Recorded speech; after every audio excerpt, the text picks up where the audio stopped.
నా బిర్యానీ రెడీ అయింది. చూపిస్తా మీకు టేస్ట్ ఎట్లున్నదో. సింపుల్ మెథడ్లో చేశాను. మీకు మొత్తం చూపించాలి షార్ట్కట్గా.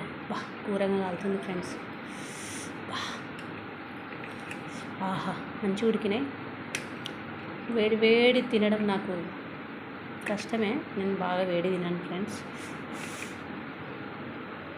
ప్రేయర్ చేసుకోవాలి కదా, ప్రేయర్ చేసుకున్నా. ఫస్ట్ మీ ముద్ద మీకే ఫ్రెండ్స్. అబ్బా ఘోరంగా కాలుతుంది. తినండి ఫ్రెండ్స్ నా బిర్యానీ. ఫస్ట్ మీకే, తర్వాత నేను తింటానే.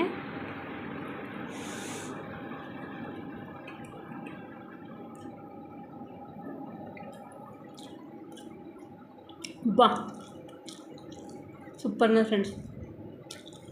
తిరాకున్నది ఫ్రెండ్స్. ఖచ్చితంగా ట్రై చేయండి. సింపుల్ మెథడ్లో చాలా బాగుంది. Bye friends. ఈ వీడియో కనుక మీకు నచ్చితే please like, share and subscribe.